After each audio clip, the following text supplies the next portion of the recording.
മക്കളെ, നിങ്ങൾ എല്ലാവരും പരീക്ഷാ തിരക്കുകളിലാണെന്ന് എനിക്കറിയാം. സോ നിങ്ങളിൽ പലരും നേരിടുന്ന ഒരു പ്രശ്നം എന്തെന്ന് പറഞ്ഞാൽ ഏതൊക്കെ ഡെറിവേഷൻസ് പഠിക്കണം. എല്ലാ ഡെറിവേഷൻസും പഠിക്കണം, എന്നാലും നിങ്ങൾ പ്രയോറിറ്റി കൊടുത്ത് ഇമ്പോർട്ടന്റ് ആയിട്ട് പഠിച്ചിട്ട് പോകേണ്ട ഡെറിവേഷൻസ് ഏതൊക്കെയാണ് എന്നൊരു സംശയത്തിലായിരിക്കും നിങ്ങളിൽ പലരും. സോ അതിനൊരു സൊല്യൂഷനുമായിട്ടാണ് ഞാനിന്ന് വന്നിരിക്കുന്നത്. ഈ വീഡിയോയിലൂടെ നമ്മൾ ഉദ്ദേശിക്കുന്നത് നിങ്ങൾ ഉറപ്പിച്ച് പഠിച്ചിട്ട് പോകേണ്ട 10 മോസ്റ്റ് ഇമ്പോർട്ടന്റ് ഡെറിവേഷൻസ് ആണ് നമ്മൾ ഇന്ന് ഡിസ്കസ് ചെയ്യാൻ പോകുന്നത്. ഓക്കെ, സോ വീഡിയോയിലോട്ട് കടക്കുന്നതിന് മുമ്പ് സിമിലർ ടൈറ്റിലിനകത്ത് വരുന്ന ഡെറിവേഷൻസ് എല്ലാം കൺസോൾഡേറ്റ് ചെയ്തിട്ട് നമ്മൾ ഒന്ന് എന്ന രീതിയിലാണ് കണക്കാക്കാൻ പോകുന്നത് കേട്ടോ. സോ അത് നമ്മുടെ ഡെറിവേഷൻസ് പറയുന്ന സമയത്ത് നിങ്ങൾക്ക് മനസ്സിലാവും. ഒട്ടും ഡിലേ ആക്കാതെ തന്നെ നമുക്ക് ചാപ്റ്റർ വൈസ് ആയിട്ട് കടക്കാം. ചാപ്റ്റർ വൈസ് കടക്കുമ്പോൾ നിങ്ങൾ ഓർക്കേണ്ട കാര്യം 10 ഇമ്പോർട്ടന്റ് ഡെറിവേഷൻസ് ആണ് പറയുന്നത്. നമുക്ക് 14 ചാപ്റ്റേഴ്സ് ഉണ്ട്. സോ ചില ചാപ്റ്റേഴ്സ് എല്ലാം ഡെറിവേഷൻസ് അത്രയ്ക്ക് ഇമ്പോർട്ടന്റ് അല്ല, ചാപ്റ്റേഴ്സ് എല്ലാം നമ്മൾ സ്കിപ്പ് ചെയ്യുന്നതായിരിക്കും കേട്ടോ. ശരി, നമുക്ക് ആരംഭിക്കാം.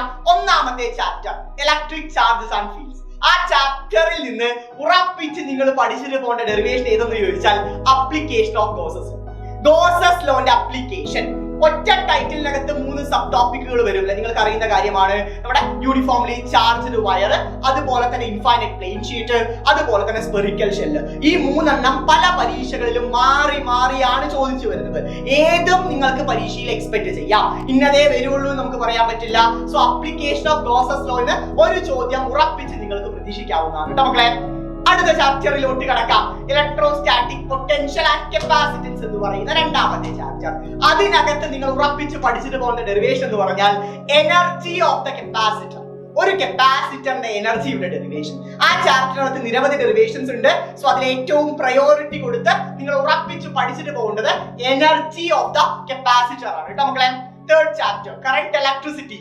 കറന്റ് ഇലക്ട്രിസിറ്റിയിൽ നിന്ന് നിങ്ങൾക്ക് 2 ഡെറിവേഷൻസ് നിങ്ങൾ പ്രയോറിറ്റി കൊടുക്കണം. ഒന്നാമത്തെ വീറ്റ്സ്റ്റോൺസ് ബ്രിഡ്ജ് ആണ്. വീറ്റ്സ്റ്റോൺ ബ്രിഡ്ജിന്റെ കേസിൽ ആ ഡയഗ്രാം വരച്ചിട്ട് വേണം നിങ്ങൾ ഡിറൈവ് ചെയ്യാൻ. പ്രോപ്പർ ആയിട്ട് ആ ഡയഗ്രാം വരച്ചിട്ട് വേണം മക്കളെ നിങ്ങൾ ഡിറൈവ് ചെയ്യാൻ വീറ്റ്സ്റ്റോൺ ബ്രിഡ്ജ്. രണ്ടാമത്തെ എന്ന് പറഞ്ഞാൽ internal resistance using potentiometer.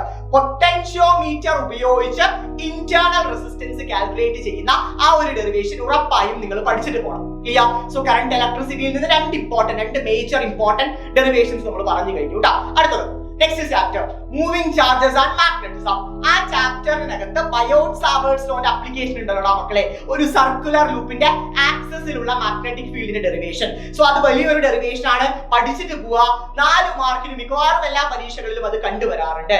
ബയോട്ട്-സാവേർട്ട്സ് ലോന്റെ application oriented ആയിട്ട് സർക്കുലർ ലൂപ്പിന്റെ ആക്സിസിലുള്ള മാഗ്നറ്റിക് ഫീൽഡ് കണ്ടുപിടിക്കുന്ന തരത്തിലുള്ള ഡെറിവേഷൻ ആണ് 4ാമത്തെ ചാപ്റ്റർ മൂവിംഗ് ചാർജസ് ആൻഡ് മാഗ്നറ്റിസത്തിൽ നിന്ന് പരീക്ഷകൾ ചോദിക്കാറ്. അടുത്ത 5ാമത്തെ ചാപ്റ്ററിന് വലിയ ഡെറിവേഷൻസ് ഒന്നുമില്ല. 6ാമത്തെ ചാപ്റ്ററും അതുപോലെ തന്നെ വലിയ ഡെറിവേഷൻസ് ഒന്നും ചോദിക്കാറില്ല. ഇനി 7ാമത്തെ ചാപ്റ്ററിൽ നിന്ന് AC apply to inductor, capacitor, resistor. ഇത് 3ഉം കൂടി നമ്മൾ ഒറ്റ ടൈറ്റിലിനകത്താണ് വരുത്താൻ പോകുന്നത്.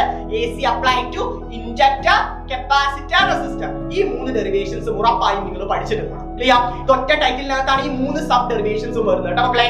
ഡെറിവേഷൻസ് പഠിക്കുന്ന കൂട്ടത്തിൽ തന്നെ അതിന്റെ സർക്യൂട്ട് ഡയഗ്രാം, അതിന്റെ കൂടെ തന്നെ ഫേസർ ഡയഗ്രാം, അതുപോലെ തന്നെ ഗ്രാഫ്, ഇത് കൂടി നിങ്ങൾ എഴുതാൻ പാകത്തിന് നിങ്ങൾ മനസ്സിലാക്കിയിട്ട് തന്നെ പോകണം. അല്ല ജസ്റ്റ് ഡെറിവേഷൻ മാത്രമല്ല, അതിന്റെ കൂടെ തന്നെ ഈ പറയുന്ന ഫേസർ ഡയഗ്രാമും ഗ്രാഫും സർക്യൂട്ട് ഡയഗ്രാമും നിങ്ങൾ വരച്ചിരിക്കണം കേട്ടോ മക്കളെ.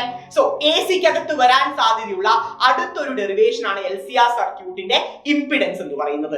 LCR സർക്യൂട്ടിന്റെ ഇംപിഡൻസിന്റെ ഡെറിവേഷൻ നിങ്ങൾക്ക് അറിഞ്ഞിരിക്കണം, നിങ്ങൾ പഠിച്ചിരിക്കണം കേട്ടോ മക്കളെ. സോ AC ഓക്കെ അല്ലേ? അടുത്ത ചാപ്റ്ററിലോട്ട് കടക്കാം. അടുത്ത ചാപ്റ്റർ എന്ന് പറഞ്ഞാൽ നമുക്ക് ഇലക്ട്രോ മാഗ്നറ്റിക് വേവ്സ് എന്ന് വലിയ ഡെറിവേഷൻസ് ഇല്ല. Then ray optics. റേ ഓപ്റ്റിക്സിന് 2 മേജർ ഡെറിവേഷൻസ് ആണ് നമ്മൾ പഠിച്ചിട്ട് പോകേണ്ടത്. അത് ഏതൊക്കെയാണെന്ന് പറഞ്ഞാൽ ഒന്നാമത്തെ റിഫ്രാക്ഷൻ ത്രൂ എ പ്രിസം. അത് ഉറപ്പിച്ച് പഠിക്കേണ്ട ഒരു ഡെറിവേഷൻ ആണ്. അതുപോലെ തന്നെ lens makers formula. Clear? So 2 important derivation. ഒന്നാമത്തെ റിഫ്രാക്ഷൻ ത്രൂ പ്രിസം, അടുത്തത് ലെൻസ് മേക്കേഴ്സ് ഫോർമുല. ഇത് രണ്ടും നിങ്ങൾ സെപ്പറേറ്റ്ലി തന്നെ വൃത്തിയായി തന്നെ പഠിച്ചിട്ട് പോകണം. സോ ഇത് രണ്ടും പഠിക്കുന്ന സമയത്ത് അതിന്റെ കറസ്പോണ്ടിങ് ഡയഗ്രാമും നിങ്ങൾ ഉറപ്പായും വരച്ചിട്ട് പോകണം. മെയിൻലി പ്രിസത്തിന്റെ കേസിൽ ഡയഗ്രാം കുറച്ച് കോംപ്ലിക്കേറ്റഡ് ആയി നിങ്ങൾക്ക് ഫീൽ ആവാം. എന്നിരുന്നാൽ കൂടി അത് വ്യക്തമായി പ്രോപ്പർ ആയി വരച്ചിട്ട് മാത്രമേ നിങ്ങൾ പോകാൻ പറ്റുള്ളൂ മക്കളെ. അല്ലെ പഠിച്ചിട്ട് മാത്രമേ നിങ്ങൾ പോകാൻ പറ്റത്തുള്ളൂ മക്കളെ. ക്ലിയർ? അടുത്ത ചാപ്റ്ററിലോട്ട് കിടക്കാം. വേ ഓപ്റ്റിക്സ് അത്ര കോംപ്ലിക്കേറ്റഡ് ഡെറിവേഷൻസ് റെഗുലർ ആയിട്ട് പരീക്ഷകളിൽ കണ്ടുവരാറില്ല. നെക്സ്റ്റ് നമ്മൾ കോൺസെൻട്രേറ്റ് ചെയ്യേണ്ടത് പറഞ്ഞാൽ ഡ്യുവൽ നേച്ചറും അല്ല, ആറ്റംസ് ആണ്. ആറ്റത്തിനകത്ത് 3 ഡെറിവേഷൻസ് മാറി മാറി മാറി പരീക്ഷകൾ ചോദിക്കാറുണ്ട്. ആ 3 നമുക്ക് ഒരു ടൈറ്റിലിനകത്ത് വരുത്താം. അതാണ് വെലോസിറ്റി, റേഡിയൈ എനർജി. ഈ മൂന്നിലേതും നിങ്ങൾക്ക് പരീക്ഷയിൽ എക്സ്പെക്ട് ചെയ്യാം. റീസെന്റ് ആയ പരീക്ഷകളിൽ 2 എണ്ണം അടുപ്പിച്ച് ചോദിക്കാറുണ്ട്. എനർജിയും വെലോസിറ്റിയുമാണ് റീസെന്റ് ആയ പരീക്ഷകളിൽ കണ്ടുവരാറ്. സോ 3 ഡെറിവേഷൻസും ഉറപ്പായും നിങ്ങൾ പഠിച്ചിട്ട് പോകേണ്ട ഡെറിവേഷൻ ആണ്. ക്ലിയർ? സോ ഇതൊക്കെയാണ് മക്കളെ 10 ഇമ്പോർട്ടന്റ് ഡെറിവേഷൻസ് എന്ന് പറയുന്നത്. റിലേറ്റഡ് ആയ ഡെറിവേഷൻസ് എല്ലാം കൺസോൾട്ടേറ്റ് ചെയ്ത് ഒരു ടൈറ്റിലിനകത്താണ് വരുത്തിയിരിക്കുന്നത്.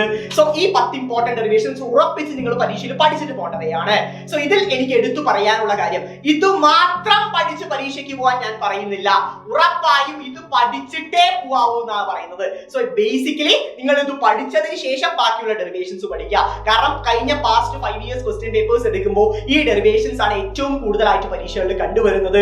സോ ആ ഒരു പ്രയോറിറ്റി ഈ 10 ഡെറിവേഷൻസിന് കൊടുക്കുക മക്കളെ. So further exam oriented tips and ഇതുപോലുള്ള കണ്ടന്റ് ഓറിയന്റഡ് വീഡിയോസ് ആയിട്ട് ഞാൻ വീണ്ടും വരും. നമ്മുടെ ചാനൽ സബ്സ്ക്രൈബ് ചെയ്യുക, അതുപോലെ തന്നെ വീഡിയോ മാക്സിമം ഫ്രണ്ട്സിലോട്ട് ഷെയർ ചെയ്യുക. Thanks for watching.